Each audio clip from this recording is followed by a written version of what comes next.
क्या आपको पता है, हमारी अब तक की सबसे फेमस तस्वीरों में से एक तस्वीर साल 1995 में हबल टेलीस्कोप ने खींची थी और अब 30 साल बाद जेम्स वेब टेलीस्कोप ने उसी तस्वीर को दोबारा खींचा है।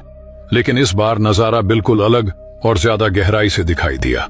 दरअसल 1990 में लॉन्च हुआ हबल पहला ऐसा टेलीस्कोप था जो धरती के एटमॉस्फेयर से बाहर रहकर ब्रह्मांड की साफ तस्वीरें भेजता था। 1995 में नासा के वैज्ञानिकों ने हबल को आकाश के एक ऐसे हिस्से की तरफ घुमा दिया जहां कुछ भी नहीं दिख रहा था।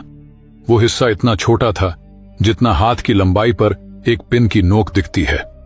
उन्होंने हबल टेलीस्कोप को लगातार 10 दिन उसी जगह पर टिकाए रखा और जब तस्वीरें आईं तो सब हैरान रह गए, क्योंकि उस छोटे से हिस्से में करीब 3000 नई गैलेक्सीज दिखाई दी और ये तस्वीर हबल डीप फील्ड के नाम से मशहूर हो गई और एस्ट्रोनॉमी की दुनिया ही बदल गई। लेकिन वक्त के साथ वैज्ञानिकों को यह महसूस हुआ कि हमें हबल टेलीस्कोप से भी ज्यादा शक्तिशाली टेलीस्कोप चाहिए और इसी सोच से बना जेम्स वेब स्पेस टेलीस्कोप, जो हबल से करीब 100 गुना ज्यादा सेंसिटिव है और इसका मिरर 3 गुना बड़ा है और साथ ही ये इंफ्रारेड लाइट को डिटेक्ट कर सकता है, यानी वो लाइट जिसे हमारी आंखें देख ही नहीं सकती। अब वैज्ञानिकों ने जेम्स वेब टेलीस्कोप को भी उसी पुराने आसमान के हिस्से की तरफ मोड़ा और सिर्फ 4 दिन तक ऑब्जर्व किया और इस बार रिजल्ट हैरान करने वाला था। जहां हबल टेलीस्कोप से 3000 गैलेक्सीज दिखाई दी थीं, वहीं जेम्स वेब टेलीस्कोप ने उससे कहीं ज्यादा गैलेक्सीज रिवील कर दी। वो भी ऐसी गैलेक्सीज जो धूल और गैस के पीछे छुपी हुई थीं और जिन्हें हबल टेलीस्कोप कभी देख ही नहीं पाया था। दरअसल इनमें फर्क ये होता है कि हबल टेलीस्कोप विजिबल और अल्ट्रावायलेट लाइट कैप्चर करता है, जबकि James Webb telescope infrared light capture करता है, जिसकी वजह से वो छुपी हुई गैलेक्सीज और ब्रह्मांड के सबसे शुरुआती रहस्य तक हमें दिखा सकता है।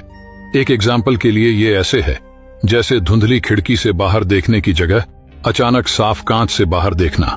दरअसल जेम्स वेब ने हमें दिखाया कि ब्रह्मांड कितना ज्यादा कॉम्प्लेक्स और विशाल है और आज अरबों साल पहले बनी गैलेक्सीज अब हमारी आंखों के सामने हैं। और ये नजारा सिर्फ खूबसूरत ही नहीं बल्कि साइंस के लिए रेवोल्यूशनरी है, क्योंकि इससे हमें अर्ली यूनिवर्स, गैलेक्सीज की फॉर्मेशन और शायद लाइफ के ओरिजिन तक के जवाब मिल सकते हैं। तो जरा सोचिए, 1995 में हबल टेलीस्कोप ने जो शुरुआत की थी उसे अब जेम्स वेब टेलीस्कोप ने और आगे बढ़ा दिया है। और अगर आकाश के एक छोटे से हिस्से में इतनी सारी गैलेक्सीज छुपी हो सकती हैं, तो पूरे ब्रह्मांड में कितने सारे रहस्य होंगे जिनका अंदाजा आज भी नहीं लगाया जा सकता। तो दोस्तों,